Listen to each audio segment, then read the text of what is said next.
Καλησπέρα, σας καλωσορίζουμε στο πρώτο επεισόδιο της σειράς μας The House of Voices, όπου μέσα από συζήτηση θέλουμε μαζί με τους καλεσμένους μας να δούμε τα προβλήματα της κοινωνίας και να σκεφτούμε πιθανές λύσεις για κάθε κομμάτι το οποίο θα βλέπουμε στα διαφορετικά podcast που τα κάνουμε.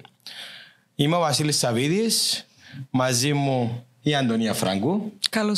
Καλώς σας βρήκαμε. Και η πρώτη μας καλεσμένη, η πετοσφαιρίστρια Αντριάννα Πασαλή. Καλησπέρα και από μένα. Λοιπόν, Αντωνία, το πρώτο μας θέμα ήταν και μια δική σου πρωτοβουλία για τις γυναίκες στον αθλητισμό και τον γυναικείο αθλητισμό γενικότερα.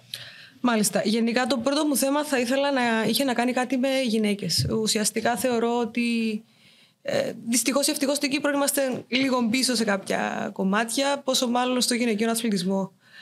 Γι' αυτόν η ιδέα του συγκεκριμένου podcast και του συγκεκριμένου series είναι να επικεντρωθούμε και στο κομμάτι των ισχυρών γυναικών στις διάφορες εργασίες, στον αθλητισμό, στον πολιτισμό, γενικά στα διάφορα κομμάτια της κοινωνίας.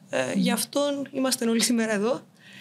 Με πρώτη καλεσμένη μια καταξιωμένη ποδοσφαιρίστρια, η οποία... Να μας πεις λίγο, Αντριάννα, τη διαδρομή σου, πώς ήρθες από Ελλάδα. Τέλεια, φυσικά. Αρκετά ενδιαφέρον θέμα αρχικά να πω, οπότε καλή αρχή κιόλας. Εγώ προσωπικά είμαι από Θεσσαλονίκη. Έχω στην Κύπρο περίπου 9 χρόνια πλέον. Ο λόγος που ήρθα εδώ ήταν επαγγελματικός σκοπός, όχι τόσο να ακολουθήσω τα χνάρια του αθλητισμού. Παρ' όλα αυτά μου δόθηκε ευκαιρία. Οπότε, για να είμαι πολύ ειλικρινής, από την πρώτη κιόλας χρονιά που διαμένω στην Κύπρο, ακολουθώ το άθλημα της πετόσφαιρας, οπότε είμαι στο χώρο του βόλεϊ. Αυτά γιατί...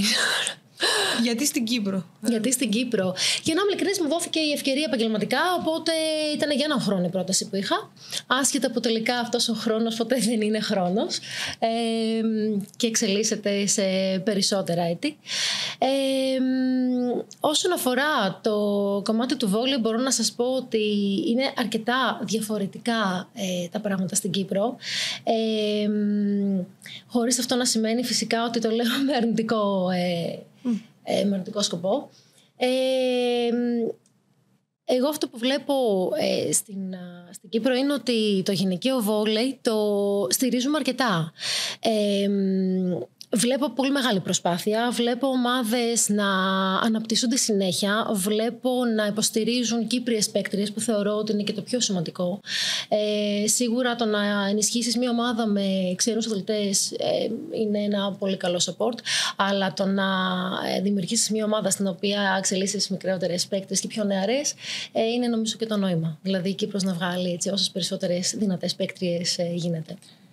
Να ρωτήσω, είχες έρθει πριν 9 χρόνια στην Ένωση Νέου Αγίου Αθανασίου. Πολύ σωστά. Συνέχισες στο γυναικείο τμήμα της ΣΑΕΚ Καραβά, πήγες Λεμεσός Βόλεϊπολ, ξαναγύρισες σε ΝΑΘ και τώρα τα τελευταία 2 χρόνια. Σωστά. Τα τελευταία 2 χρόνια στην Ομόνια. Ένα κομμάτι της διαδρομής σου ήταν και κοινό. Και σε θυμάμαι από τα πρώτα χρόνια να είσαι σε ομάδες που ήταν όλες κατά σύμπτωση ή λόγω της εμπειρίας σου επέλεγαν να ήταν όλες ομάδες οι οποίες είχαν ως σκοπό να αναπτύξουν νεαρές αθλήτριες. Δηλαδή και στην Ελλάδα θυμάμαι ήσουν από τις μεγαλύτερες και ηγέτης της ομάδας με τις πιο μικρές και στις υπόλοιπες ομάδες.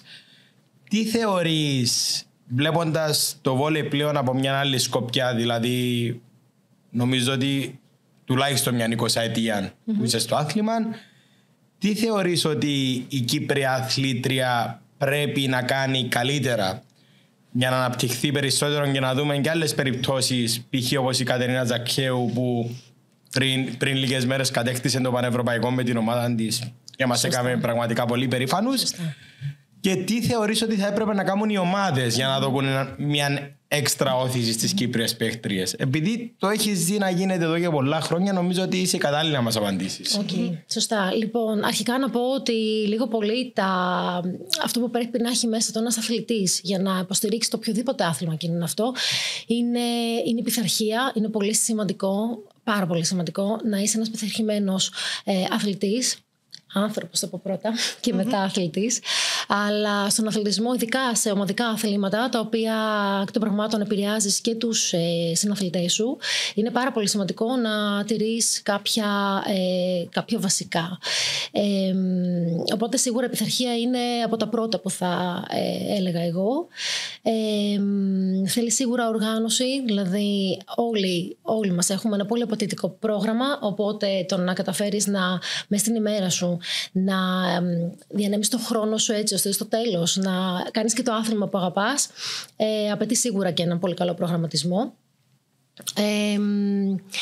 Τώρα, θεωρώ, ειδικά για τις πιο νεαρές παίκτριες, είναι πολύ σημαντικό να χτίσουν καθ' όλη τη διάρκεια της πορείας τους αυτοπεποίθηση. Όσο καλύτερα κάνεις αυτό που έχεις πιστέψει ότι μπορείς να κάνεις, σίγουρα θα σε οδηγήσει σε ένα πολύ καλύτερο αποτέλεσμα από αυτό που ενδεχομένως να μην έχεις φανταστεί ποτέ για τον εαυτό σου. Οπότε όσο οραματιζόμαστε τον εαυτό μας να κάνει το καλύτερο που μπορεί, σίγουρα ο στόχος θα είναι πιο κοντά από το να μην το σκεφτόμαστε καθόλου.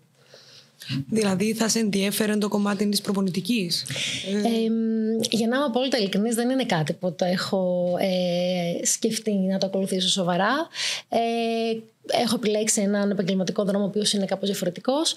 Παρ' όλα αυτά μου αρέσει πάρα πολύ και είναι κάτι που το κάνω ούτως ή άλλως με μικρότερες παίκτριες που έχουμε στο γήπεδο σε όλα τα χρόνια που ήμουν στο γήπεδο. Νομίζω ότι με τόσα χρόνια εμπειρία στο άθλημα τα εφόδια θα τα είχες και νομίζω ότι όταν σταματήσεις τελικά το βόλεϊ, ίσως αντέξεις, είμαι πάλι στα γήπεδα. Ίσως αντέξεις 1 με 2 χρόνια και μετά θα ψάξεις έναν τρόπο να επιστρέψεις. Ναι, είμαι σίγουρη. Αυτό και δεν εγώ έχει να κάνει με λόγω ηλικίας. Νομίζω είναι και θέμα χαρακτήρα. Το να είσαι πρότιμο μέσα στο γήπεδο έχει να κάνει καθαρά και με λίγο θέμα χαρακτήρα. Ναι, το πιστεύω και εγώ αυτό. Οπότε δεν έχεις τα πλάνα σου να προπονήσεις στο μέλλον? Όχι, εγώ προσωπικά όχι, αλλά σίγουρα θα είμαι στη γωνιά ή στην κερκίδα τέλος πάντων για να παρακολουθώ το άθλημα, για να υποστηρίζω στην προκειμένη στην ομάδα που είμαι. Το πιο πιθανό όταν θα αποφασίσω να σταματήσω, δεν ξέρω πότε θα είναι, αλλά θα συνεχίσω σίγουρα να παρακολουθώ το άθλημα. Αλλά στην προπονητική νομίζω πως όχι. Ποιο θεωρείς ότι είναι το όριο ηλικίας για μια παίχτρια στην Κύπρο? Δεν μιλάμε τώρα για το επίπεδο της πρωταθλήτριας ομάδας, που σίγουρα των 2-3 που διεκδικούν ότι μετά από κάποια ηλικία οι παίχτριες φεύγουν και πηγαίνουν σε πιο κάτω οι κατηγορίες ή σε ομάδες με πιο χαμηλούς στόχους για να μπορέσουν να έχουν αγωνιστικά λεπτά. Σε έναν επίπεδο όπως αυτό που βρίσκεσαι τώρα, πού θεωρείς ότι μέχρι πού αντέχει το σώμα να φτάσει για να συνεχίσει να κάνεις το που αγαπάς? Ωραία ερώτηση. Μπορώ να πω ότι έχω δει αθλήτριες οι οποίες είναι 40 πλάς και ακόμη κρατάνε πολύ καλά. Υπάρχουν αθλήτριες οι οποίες είναι 30 και έχουν ήδη επιλέξει να σταματήσουν. Οπότε το πιο σημαντικό από όλα είναι η θέληση. Το κατά πόσο πραγματικά θέλεις να συνεχίσεις να κάνεις αυτό το άθλημα. Και κατά δεύτερον, και κάτι το οποίο πολλές φορές δεν είναι και στο δικό σου χέρι, είναι το σωματικά κατά πόσο έχει καταπονηθεί σε όλο αυτό το πέρασμα των χρόνων. Δηλαδή, κατά πόσοι τραυματισμοί έχουν έρθει και πόσο σωστά έχεις επανέλθει μετά από έναν τραυματισμό στο άθλημα. Γενικότερα, η αποθεραπεία είναι κάτι πάρα πολύ σημαντικό και είναι πολύ διχασμένες εδώ οι απόψεις όσον αφορά η πλευρά των γιατρών με την πλευρά των προπονητών στο κατά πόσο γρήγορα πρέπει να μπει ένας παίκτης στο γήπεδο μετά από ένα σοβαρό ή όχι και τόσο τραυματισμό.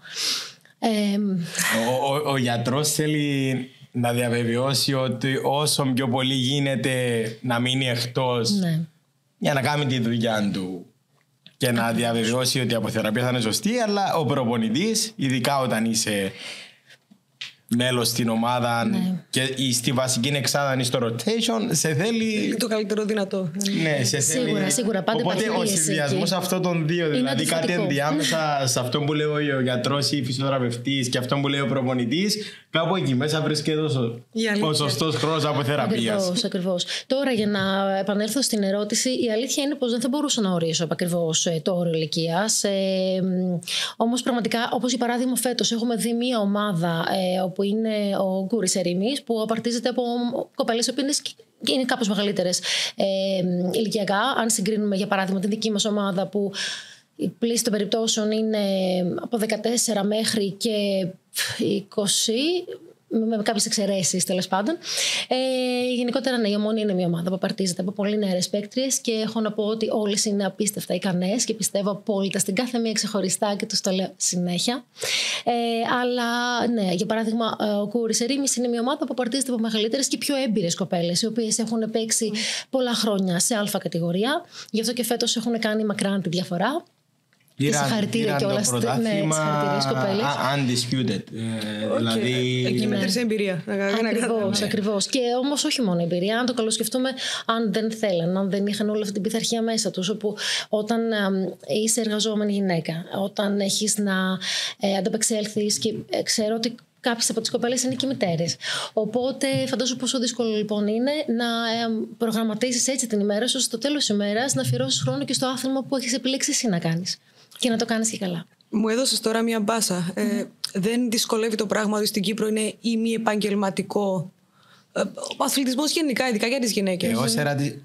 Έως ερασιτεχνικός. Ναι, δηλαδή η Ζακίου είναι ένα παράδειγμα που είναι σε μια επαγγελματική ομάδα στο εξωτερικό, που φαντάζομαι είναι πολύ διαφορετικές οι συνθήκες. Είναι από σίγουρα πολύ διαφορετικές οι συνθήκες, πολύ σωστά.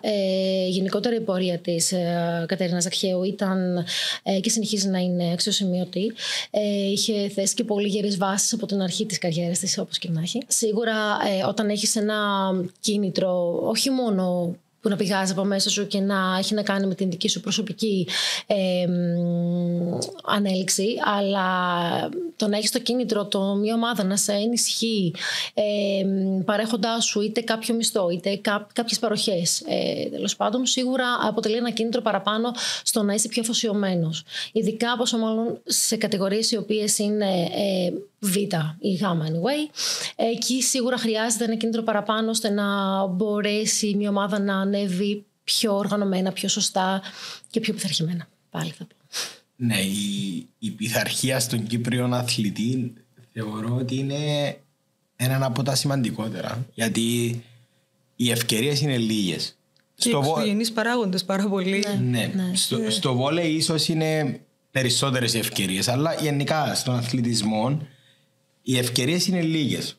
Όταν εσύ την ώρα που θα έρθει η ευκαιρία δεν είσαι 100% έτοιμος να την αρπάξεις και με πειθαρχία, συγκέντρωση να προχωρήσεις προς το στόχο σου που είναι, αν είναι ο επαγγελματικός αθλητισμός, τότε δεν θα πιάσεις την ευκαιρία. Και είναι ένα πρόβλημα το οποίο βλέπω γενικά στους νεαρούς Κύπριους αθλητές, ότι πολλές φορές μπορεί να προσπαθούν υπερβολικά, να φτάνουν δηλαδή σε ένα σημείο να κάνουν ό,τι καλύτερο μπορούν, και απλά όταν θα τους δοθεί ευκαιρία να έχουν έλλειψη πειθαρχίας και να μην την αδράξουν την ευκαιρία όπως πρέπει.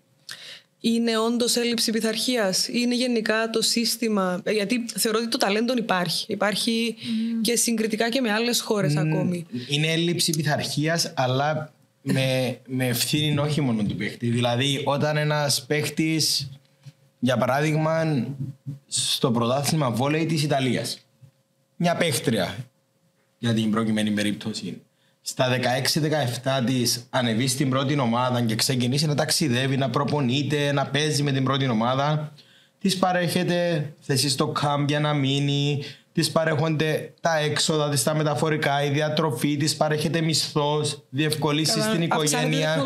Άρα στην προκειμένη περίπτωση η Ιταλίδα παίχτρια θα είναι πιο disciplined στο να πετύχει. Αλλά ένας Κύπριος αθλητής, η Κύπρια αθλήτρια στα 16-17 του, αντιλαμβάνεσαι ότι επειδή δεν έχει όλες αυτές τις παροχές και είσαι ακόμα παιδί, είναι εύκολο να ξεφύγεις από τον δρόμο, είτε γιατί όπως λέμε στην Κυπριακή να πόθηκες, είτε γιατί μεγαλώνεις, είσαι στην εφηβεία, οι παρέες, θέλεις να βγεις περισσότερο. Ενώ αν η κυβέρνηση και οι ομάδες μπορούσαν να παρέχουν έναν πιο ολοκληρωμένο πλάνο για την ανέλυξη των Κύπριων αθλητών, θεωρώ ότι η πειθαρχία θα ερχόταν από μόνη τους. Θεωρώ ότι έδειξες έναν τεράστιο θέμα. Οι ευκαιρίες είναι, νομίζω, περιορισμένες για όλους. Ειδικά όταν βλέπουμε ανθρώπους να πηγαίνουν σε Ολυμπιακούς αγώνες και να μην έχουν τα κατάλληλα εφόδια, τα κατάλληλα εχέγγυα από το ίδιο το κράτος για να προχωρήσουν. Πώς περιμένουμε να το έχουν αθλήματα τα οποία δεν είναι το ποδόσφαιρο?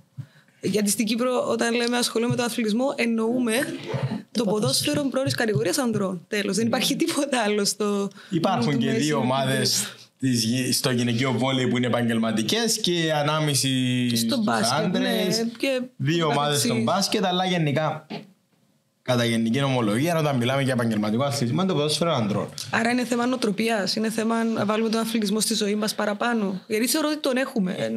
Είναι θέμα ότι ο αθλητισμός νομίζω ότι δεν είναι στις προτεραιότητες του κράτους. Ενώ άλλα κράτη θέτουν τις αθλητικές επιδόσεις, τα βραβεία, την επιτυχία στους Ολυμπιακούς Αγώνες πάνω από πολλά θέματα, γιατί μέσα από αυτόν, για παράδειγμα, εμείς θέλουμε να καλλιεργήσουμε μια κουλτούρα να γυμνάζεται ο κόσμος, μιας πιο υγιεινής ζωής, να τρέφεται πιο σωστά. Στις άλλες χώρες δεν χρειάζεται να κάνουν καμπάνιες, δεν χρειάζεται να το διαφημίσουν. Γιατί υπάρχουν τα πρότυπα.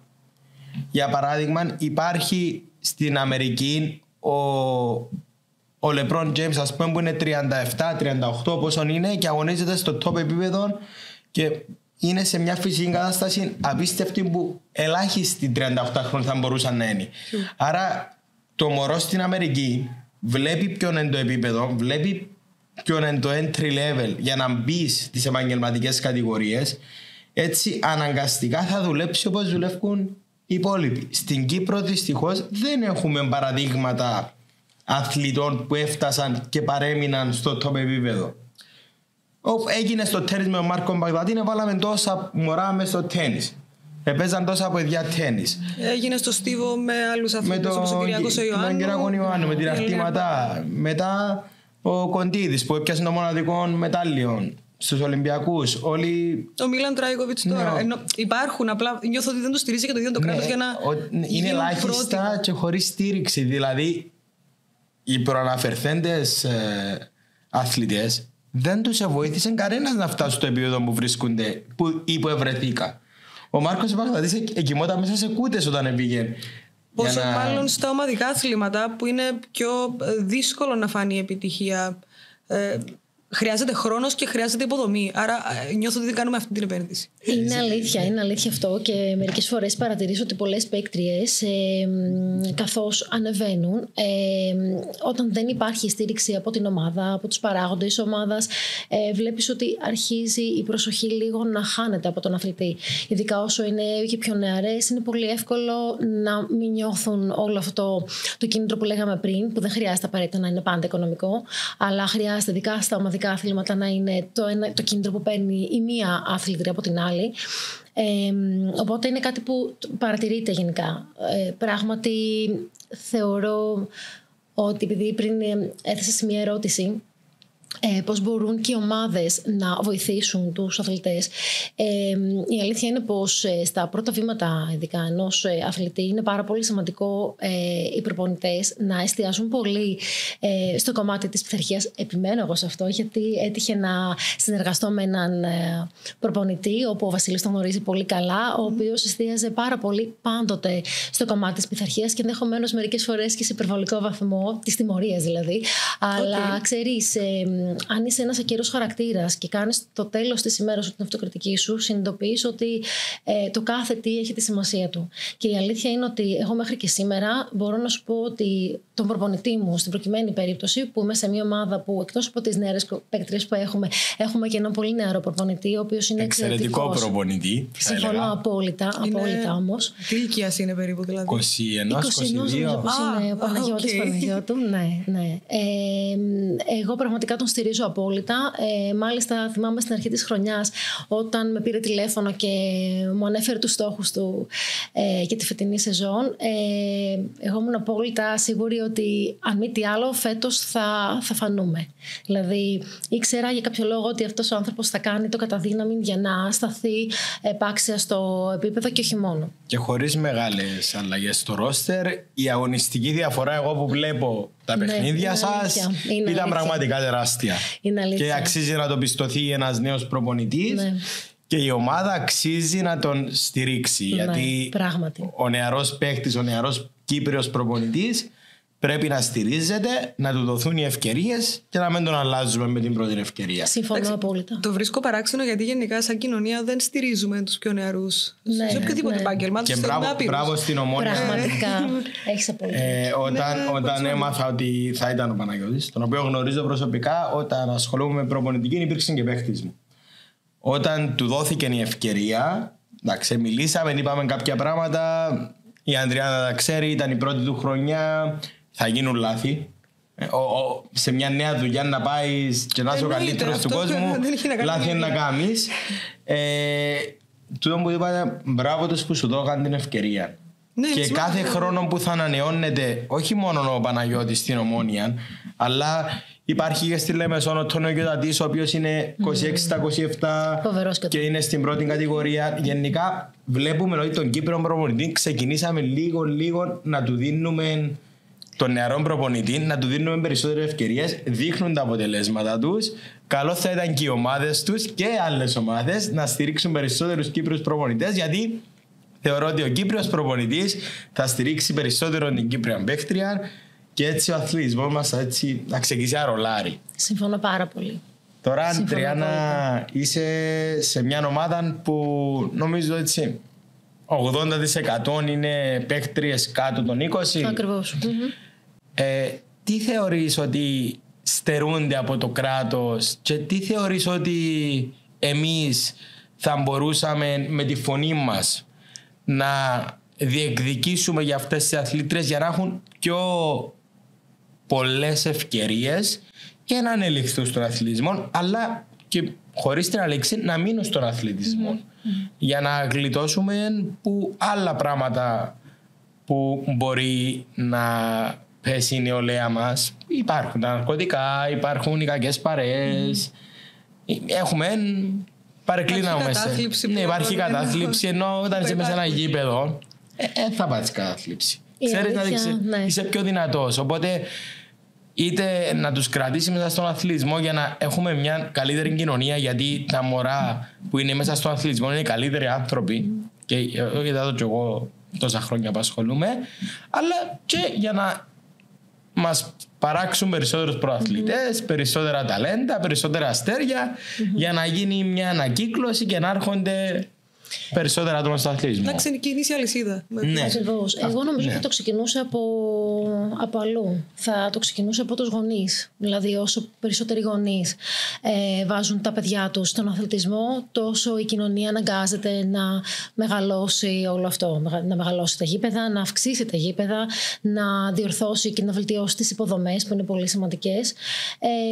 Οπότε νομίζω ότι είναι όσο περισσότερο οι γονείς επιλέγουν τα παιδιά τους να επιλέγουν τελικά τον αθλητισμό, τόσο πιο πολύ η κοινωνία και η κυβέρνηση θα έχει ένα αντίκτυπο στα γήπεδα και ενδεχομένως και σε διοργανώσεις. Νομίζω και οι διοργανώσεις θα μπορούσαν να αποτελέσει ένα κίνητρο παραπάνω, όπου φέρνει πολλούς αθλητές μαζί, ειδικά από νεαρές ηλικίες. Αν σκεφτούμε ότι, για παράδειγμα, ο κύριος Λάσπος έχει κάνει ήδη αρκετά τουρνουά, τα οποία έχουν συγκεντρώσει αρκετούς παίκτες, νεαρούς και διάφορες οργανώσεις, στις οποίες έχουν συμμετάσχει και αρκετοί καταξιωμένοι αθλητές που είναι πρότυπο για τους πιο νέους.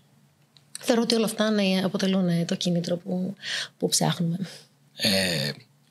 Που είπε η Αντριάννα για τον κύριο Λάσπον, έκαναν έναν τουρνουά στο γήπεδο τους. Ήταν under 12, δεν κάνω λάθος, ή under 10, και πρέπει να έχει μέσα στο γήπεδο 300 μωρά.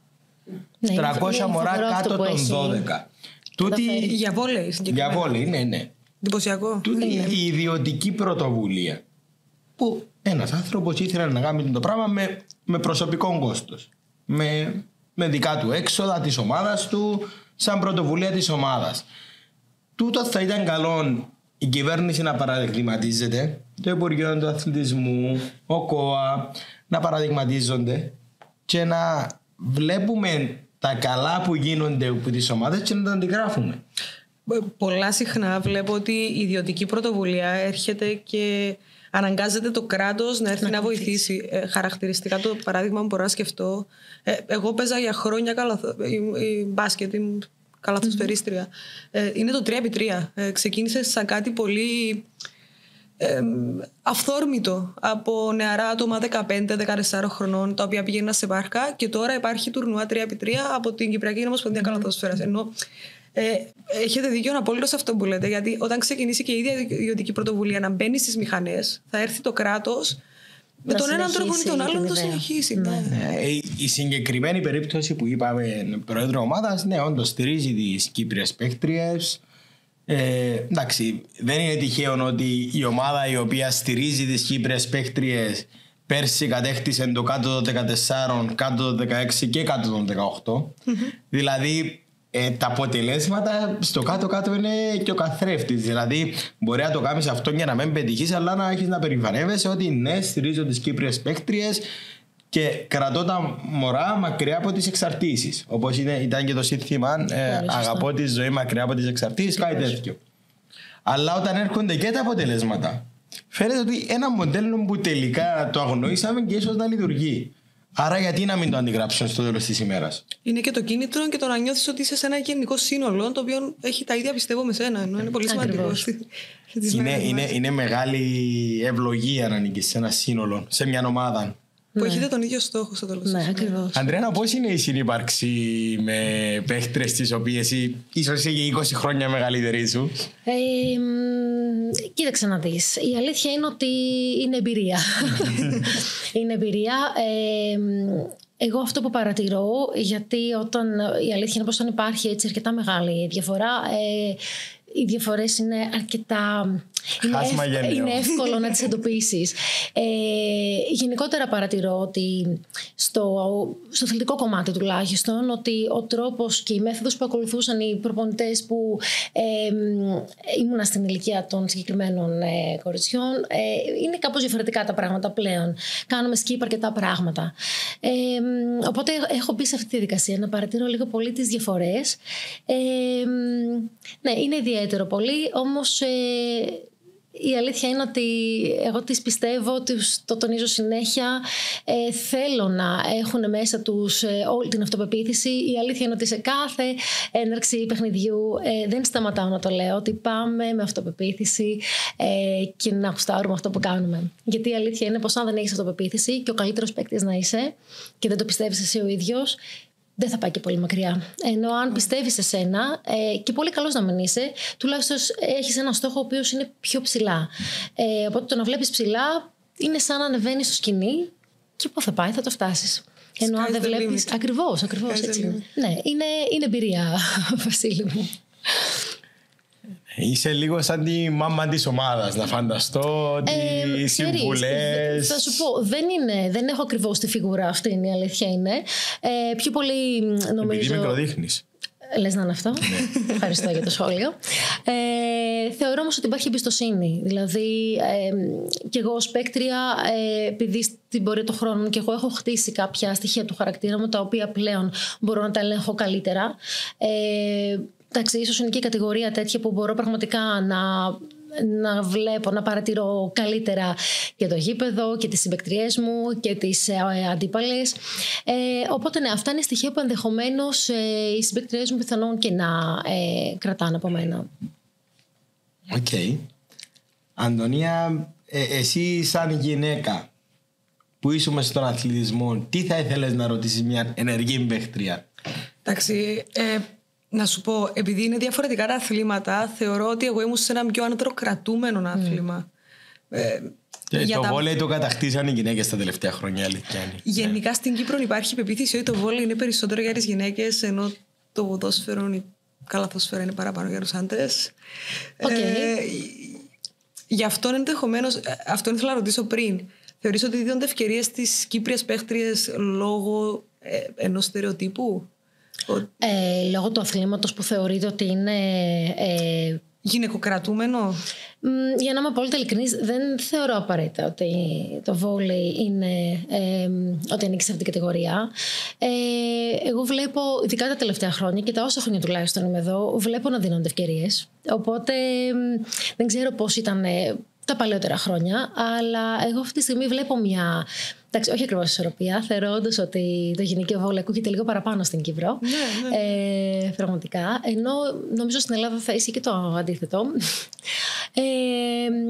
Ναι, δεν ξέρω πού οφείλεται ακριβώς αυτό. Δηλαδή, βλέπω ότι υπάρχει ανέλυξη, βλέπω να υποστηρίζονται οι νέες παίκτριες. Έχουμε παραδείγματα που ούτως άλλως ήδη έχουμε αναφέρει σήμερα με διάφορους είτε προέδρους είτε προπονητές που στηρίζουν νέους αθλητές. Και μιας που αναφερθήκαμε και στον κύριο Λάσπο, να πούμε ότι έχει ξεκινήσει και αντρικό τμήμα στην ομάδα του, που είναι και αυτό πολύ σημαντικό. Άσχετα που όντως η εναρκτήριος ήταν με το γυναικείο. Ναι, ξεκίνησε με μία ομάδα και αυτή τη στιγμή έχει 8 ομάδες και στα 2 φύλλα σε όλες τις κατηγορίες. Μακάρι όλες οι ομάδες, γιατί αυτή τη στιγμή έχουμε στα αναπτυξιακά γύρω στις 45 ομάδες κοριτσιών και των αγοριών υπάρχουν κατηγορίες που φτάνουμε τις 10 με δυσκολία και οι μισές να μην είναι εκτός ανταγωνισμού.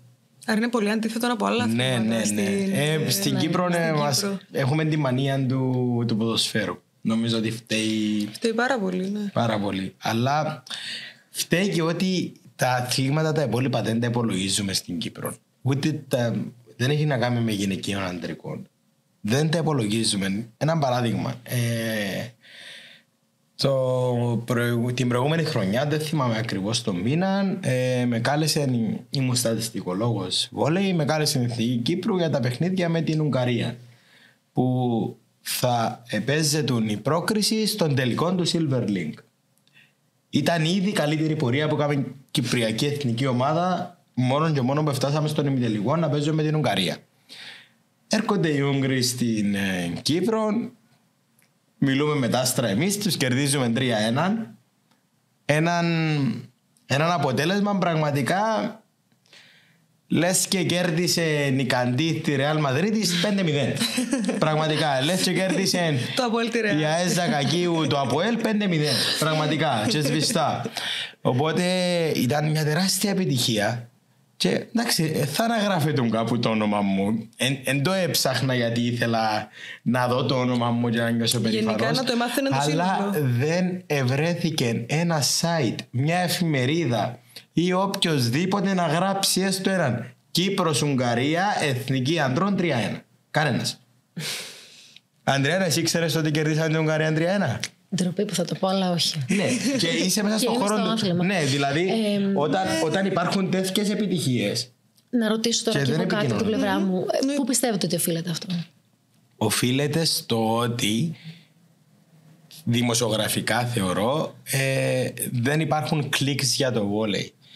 Αλλά αν συνεχιστούν οι πρωτοβουλίες που γίνονται, π.χ. με την Cablenet που πήρε τους αγώνες, δηλαδή παλιά για να δούμε ένα αγώνα βόλεϊ live στην τηλεόραση έπρεπε να είναι πάρα πολύ σημαντικός αγώνας ή ένας αγώνας το μήνα. Πλέον βλέπουμε 2 αγώνες την εβδομάδα live από την Cablenet και μπράβο τους για την πρωτοβουλία να αγοράσουν τα δικαιώματα, να δώσουν λεφτά για να δίνουν στον κόσμο, και όντως αγκαλιάζεται αυτή η προσπάθεια που κάνει. Και κάνει και εκπομπή πέρα από τις αθλητικές μεταδόσεις που φέρνει άτομα από τον αθλητισμό, όπως εμείς σήμερα στην Αντριάννα, και μιλούν για το άθλημα του βόλεϊ. Αν συνεχιστούν τούτες οι ενέργειες, θεωρώ ότι ενάρτουν και τα κλικς για το βόλεϊ. Αλλά ναι, όντως, έναν Εθνική Κύπρο, Εθνική Ουγγαρία 3-1, δεν θα πιάνε όσα κλικ έπιανε, για παράδειγμα, ότι τραυματίστηκε στην προπόνηση ο τάδε παίκτης στο ΑΠΟΕΛ. Αλλά καλό θα ήταν να διούμε τις ευκαιρίες στο άθλημα, ειδικά στην εθνική. Δηλαδή έπαιζε η εθνική. Ή έστω στην εθνική. Ακριβώς. Η προβολή θεωρώ ότι είναι ένα βήμα για να πάει μπροστά όλο αυτό. Δεν υπάρχει προβολή. Πόσο μάλλον όταν μιλούμε για παράδειγμα, έπαιζε η Β2 κατηγορία και για να μάθω τα scores έπρεπε να μιλήσω με κάποιον που ήταν στο γήπεδο, προπονητή, παίχτη, διοίκηση, ξέρω εγώ, ή να περιμένω την επόμενη νύχτα να τα ανεβάσει η Ομοσπονδία του Βόλεϊ. Ναι. Δηλαδή, αείνουμε τον κόσμο έξω από τον αθλητισμό. Εντάξει, εγώ νιώθω ότι είναι αμφίδρομο πολλές φορές. Δηλαδή, ο κόσμος όταν θα σκεφτεί να πάρει το γιο του, την κόρη του σε έναν άθλημα, θα είναι κατά κύριο λόγο είτε θα το πάρει μπαλέτο αν είναι κορίτσι, θα το πάρει ποδόσφαιρο αν είναι αγόρι. Άρα, έχουμε βάλει στην ίδια την κοινωνία κάποια στερεότυπα τα οποία. Δεν υπήρχαν όμως. Αυτά τα στερεότυπα για το βόλεϊ δεν υπήρχαν. Το 2006 με 10 είχαμε ίσως ένα πρωτάθλημα ανδρών στην Κύπρο που ήταν σε πολλά ψηλών επίπεδων και τότε εντάξει ήμουν στα τμήματα υποδομών της ανόρθωσης στη Λεμεσόν και κάθε παιχνίδι 2.000 κόσμων, 3.000 κόσμων. Θυμούμαι χαρακτηριστικά και ακόμα λέω το στα παιδιά που παίζουν τώρα βόλεϊ, προσπαθώντας να τους πω ότι υπάρχει potential, μείνετε στο άθλημα και ίσως αλλάξουν. Ναι, ας πούμε, εγώ θεωρώ ότι οι οργανωμένοι στο βόλεϊ είναι πάρα πολύ πιστοί στο να ακολουθούν τις ομάδες. Είναι πιστοί και πέσετε και στην περίπτωση. Ναι, ειδικά στην Ομόνια, Ανόρθωση, από ΕΛ, βλέπω μια συνοχή. Ναι. Η αλήθεια είναι ότι η Ομόνια φαίνεται να έχει τον κόσμο της. Δεν θα κάνω πολύ μεγάλη αναφορά γιατί γενικότερα υπάρχει ιστορία πίσω από την κατάσταση το λαό της Ομόνιας ακριβώς. Εμένα προσωπικά δεν με αφορά καθόλου, διότι ως παίκτρια αυτό που εκλαμβάνω είναι ότι βλέπω πάθος από το λαό της Ομόνιας να θέλει, να πιστεύει, να είναι εκεί, να υποστηρίζει. Και δεν είναι τυχαίο που όσες φορές είχαμε υποστήριξη από το λαό της Ομόνιας, η αλήθεια είναι ότι βοήθησε αρκετά. Ξέρεις, μερικές φορές όσο για να πιστεύεις εσύ ο ίδιος, όταν βλέπεις τόσο κόσμο να είναι εκεί μαζί σου και να φωνάζει μαζί σου, σίγουρα σου δίνει μια όθηση παραπάνω.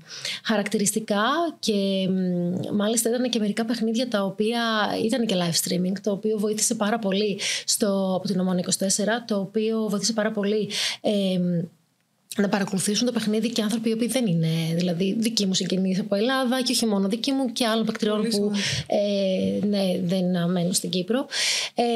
Δεν είναι τυχαίο λοιπόν που είχαμε πάρα πολλά views μέσω του live και δεν είναι τυχαίο κιόλας που χαρακτηριστικά σε ένα αρκετά απαιτητικό παιχνίδι είχαμε φτάσει στο 5ο σετ όπου χάναμε με 14-9. Απλά να πούμε ότι τελειώνει στο 15 και τελικά κατέληξε με 21-19 αν δεν κάνω λάθος, το σκορ υπέρ μας. Έτυχε να είμαι. Άρα ήταν στον πόντο για πολλή ώρα. Χάναν 14-9. Το 14-9 για να γυρίσεις στο βόλεϊ. Ναι, συνεχόμενη πόντοι πολύ. Πρέπει να πιάσεις τουλάχιστον 5 συνεχόμενους πόντους. Νομίζω ότι ο κόσμος γύρισε το παιχνίδι. Επειδή ήμουν στο γήπεδο, έτυχε να μου λευκοζάν και παρακολουθούσα το. Νομίζω ότι ο κόσμος γύρισε το παιχνίδι. Για να είμαι πολύ ειλικρινής, εγώ εκείνη την ημέρα δεν πίστεψα το δευτερόλεπτο ότι θα χάσουμε. Όσο παράλογο και να ακούγεται, αλλά μερικές φορές είναι αυτό vibe που πραγματικά σας το λέω, δεν το ένιωσα το δευτερόλεπτο. Ήμουνα εκτός του γηπέδου από το 9, έτυχε να είμαι στο rotation εκείνο. Το ότι ξαναμπήκα και ξαναμπήκα δεν το περίμενα. Εντάξει, είναι και η ενέργεια του κόσμου. Ναι. Όταν δηλαδή βγήκα έξω στο 14-9, λέω οκ. Αλλά έβλεπα τις κοπέλες, έβλεπα τον κόσμο και λέω δεν γίνεται να το χάσουμε τώρα αυτό. Δεν γίνεται. Και δεν το χάσαμε κιόλας. Η δική μου εμπειρία από τον αθλητισμό πάντα ήταν το ότι φτάνεις σε έναν επίπεδο όταν πας στο γυναικείο για παράδειγμα που είναι what's next. Και είναι πολύ σημαντικό γιατί το να παίζεις σε άδεια γήπεδο ή σε άδεια γήπεδα είναι πάρα πολύ heartbreaking. Ναι. Όταν παίζεις σε γεμάτα γήπεδα πάντα έχεις το κίνητρο να συνεχίσεις. Και γι' αυτό, αυτή είναι η δική μου εμπειρία. Εγώ είμαι σίγουρος ότι οι κοπέλες της Ομόνιας δεν θα σταματήσει το καλοκαίρι καμία το βόλεϊ μετά από την εμπειρία που ζήσαμε τους οργανωμένους οπαδούς. Ήσασταν πάρα πολύ τυχεροί που το ζήσατε. Τούτο που σου έλεγα πριν ότι πάντα λέω στους Κύπρους αθλητές για να τους δω ότι υπάρχει περίπτωση να ξαφτάσει το σημείο είναι έναν ημιτελικός κυπέλλου, Ανόρθωση Διόνυσος Έμπας, ούτε καν Παφιακός, μια ομάδα ενός χωριού της Πάφου, να φέρνει ο Διόνυσος στη Λεμεσόν, στο Θεμιστόκλειο, 2.000 άτομα με τύμπανα, με σημαίες, με πανό για να υποστηρίξουν τον Διόνυσο Έμπας. Και τώρα βλέπουμε να παίζουν ομάδες που είναι πολύ μεγαλύτερες από το εκτόπισμα που είχε ο Διονύσος. Και παραδοσιακές. Παραδοσιακές του αθλήματος, το ΑΠΟΕΛ, ας πούμε, η ανόρθωση, ελάχιστος κόσμος πηγαίνει. Ποιο είναι το κίνητρο ένας παίκτης που δεν πληρώνεται, που δεν παίρνει τις κατάλληλες υποδομές, που δεν έχει τη στήριξη που πρέπει από το κράτος? Ποιο είναι το κίνητρο να μείνει στο γήπεδο και παίζει μόνος του? Άρα η κουλτούρα πρέπει να αλλάξει. Αλλά για να αλλάξει η κουλτούρα πρέπει να φέρουμε παραπάνω κόσμο στον αθλητισμό. Θα κρατήσω ότι είπε η Ανδριάννα πριν. Ξεκινά από την οικογένεια. Και η πειθαρχία και το κομμάτι του αθλητισμού ξεκινά από την κατάλληλη εκπαίδευση. Εγώ προσωπικά ανήκω και σε αυτή την κατηγορία, καθώς έμενα στον αθλητισμό με μίλησε ο πατέρας μου, ο οποίος έπαιζε στον Ηρακλή Θεσσαλονίκης. Πολύ μεγάλη ομάδα για πολλά χρόνια. Παίζει και στην Εθνική Ελλάδα, στην Αριστοτέλης Κίντρας. Είχε παίξει σε πολύ μεγάλες ομάδες, πραγματικά. Οπότε ναι, πραγματικά θυμάμαι πάντα. Τον πρόλαβα κιόλας να παίζει, δηλαδή ήμουν ακόμη μικρούλα, αλλά θυμάμαι ότι έχω εικόνες ακόμη που ήταν στα γήπεδα και έπαιζε. Μου έχουν μείνει αυτές οι εικόνες και ακόμη και σήμερα πραγματικά είμαι ευγνώμων που με μίλησε στο άθλημα του βόλεϊ. Είναι εικόνες που έχεις από παιδί, άρα πραγματικά. Σε τι θέση αγωνίζονταν ο πατέρας σου? Ήταν πασαδόρος. Και εσύ ξεκίνησες σαν πασαδόρος κάποτε? Ξεκίνησα ως πασαδόρος, πολύ και σωστά. τώρα η Ανδριάννα αγωνίζεται σαν κεντρικός. Ακριβώς. Πολύ δύσκολη θέση σωματικά. Ναι. Καταπονεί το 100% των μειών που διαθέτεις στο σώμα σου. Και εντάξει, φαντάζομαι είναι θέση που χρειάζεται να έχεις ύψος, πυγμή, δύναμη, άλμα, Ναι. αντοχή. Ακριβώς. Είναι ο παίχτης, για αυτούς που δεν ξέρουν που βολέει, είναι ο παίχτης που παίζει μόνο στις μπροστά θέσεις και αλλάζει με τον λίμπερο όταν πάει στις πίσω θέσεις. Οπότε παίζει περίπου το μισό παιχνίδι. Αλλά ακόμα. Κάτι σαν οργανωτής. Όχι, ο οργανωτής είναι ο πασαδόρος. Οκ. Είναι ο middle blocker, είναι ο κεντρικός blocker. Είναι αυτός που είναι πάντα στη μέση του φιλέ και πρέπει να διανύσει μια απόσταση είτε 4 μέτρα προς τη μια, είτε 4 μέτρα προς την άλλη, σε μισό δευτερόλεπτο, κάθε 5 δευτερόλεπτα για να κάνει μπλοκ. Και μετά από τον πρέπει να φύγει για επίθεση και δεν τελειώνει. Όλα, βέβαια. Ναι. Οπότε μπορεί να είναι τη μισή ώρα μέσα στο παιχνίδι, αλλά οι φυσικές ανάγκες για το κεντρικό δεν τελειώνουν. Μπράβο και στην Ανδριάννα που μπορεί μετά από 20 χρόνια ακόμα να παίζει την ίδια θέση, και εγώ που σε είδα 6-7 παιχνίδια φέτος αρκετά επιτυχημένα. Μπορώ να πω πολύ. Κάτι που οφείλεται στο ότι όταν ήταν μικρή έδωσε βάση στην αποθεραπεία, έδωσε βάση στο να είναι σωστή στις προπονήσεις της, να μην το παρακάμει, να γυμνάζεται σωστά. Και το αποτέλεσμα είναι ότι έφτασε στα 36 της να μπορεί να παίζει ακόμα σε ένα πολύ καλό επίπεδο. Δεν αποκαλύπτουμε, Βασίλη μου, ποτέ για μια γυναίκα. Δεν πειράζει κανένα πρόβλημα απολύτως, πραγματικά. Η Ανδριάννα είναι 36, αλλά φαίνεται 26. Έστω. Ανδριάννα, με ευχαριστούμε πάρα πολύ για την αποδοχή σου να είσαι σήμερα μαζί μας. Ήταν πάρα πολύ σημαντική η δική σου βοήθεια στο να καταλάβουμε κάποια πράγματα, όχι μόνο στο κομμάτι του βόλεϊ, αλλά γενικά για τον αθλητισμό και τις νεαρές κοπέλες, τις νεαρές Κύπριες, αυτές που έχουν όρεξη να δουλέψουν, τι πρέπει να κάνουμε και πώς να βοηθήσουμε. Ήδη έχουμε σκεφτεί κάποια πράγματα. Και εγώ και ο Βασίλης σου είμαστε ευγνώμων. Αν θες να πεις κάποια πράγματα, εσύ ο Βασίλης. Ευχαριστώ πάρα πολύ για την πρώτη, έτσι, για την πρόσκληση αρχικά στην πρώτη εκπομπή σας. Ναι, μπορώ να πω ότι εγώ χαίρομαι πολύ γιατί βλέπω ότι η Κύπρος δίνει σημασία, δίνει την αφοσίωση, χωρίς αυτό να σημαίνει ότι πρέπει να σταματήσει. Θέλω να πιστεύω ότι από εδώ και πέρα όλο και περισσότερο οι ομάδες θα ενισχύουν παίκτες, θα έχουν πολλοί γονείς, θα φέρουν στον αθλητισμό τα παιδιά τους. Όπως είπαμε, η πειθαρχία θεωρώ ότι είναι το α και το ω σε ό,τι κάνουμε στη ζωή μας, είτε είναι στο επαγγελμά μας, είτε είναι στον τρόπο που περνάμε την καθημερινότητά μας. Αλλά ο αθλητισμός είναι κάτι που το χρειάζεται ακόμη παραπάνω. Για να είσαι επιτυχημένος χρειάζεται να έχεις στόχο, να το θες πραγματικά, να αφοσιώνεσαι σε αυτό που έχεις σκοπό να πετύχεις και φυσικά να μην το παρατάς. θα έρθουν στον δρόμο πολλές αναποδιές, αρκετές μέρες που θα είσαι down, αρκετές μέρες που δεν θα θέλεις, αρκετές μέρες που θα σκέφτεσαι να τα παρατήσεις. Αλλά ξέρεις, στο τέλος της ημέρας νομίζω ότι αν επιμείνεις θα έρθει το αποτέλεσμα και εις διπλούν. Και πολύ σημαντικό, αυτό που θέλω να έχουν όλοι οι αθλητές στο μυαλό τους είναι ότι να μην ξεχνάνε να λένε και ένα μπράβο στον εαυτό τους. Γιατί όταν προσπαθείς, όταν καταφέρνεις να περάσεις τα μαθητικά τα χρόνια, τα χρόνια των σπουδών, μετά τα επαγγελματικά χρόνια και να επιμένεις και να κάνεις αυτό που πραγματικά αγαπάς, είναι πάρα πολύ σημαντικό. Οπότε το να λέμε μπράβο στον εαυτό μας νομίζω ότι μας δίνει ακόμη παραπάνω την διάθεση για να κάνουμε το ευχαριστούμε πάρα πολύ και ευχαριστούμε πάρα πολύ για τα θετικά μηνύματα που... Αντριάννα, πραγματικά ευχαριστούμε έτσι που ήρθες στο πρώτο επεισόδιο, αποδέχτηκες την πρόσκληση χωρίς να ξέρεις πού θα έρθεις κτλ. Σου είμαστε ευγνώμων και ελπίζουμε να σε βλέπουμε στα γήπεδα της Κύπρου για τουλάχιστον άλλο μια 5 ετία, 10 ετία. Βάζεις τόσο? Άνετα. Άμα το λες. Σε ευχαριστούμε. Εγώ ευχαριστώ παιδιά. Καλό υπόλοιπο.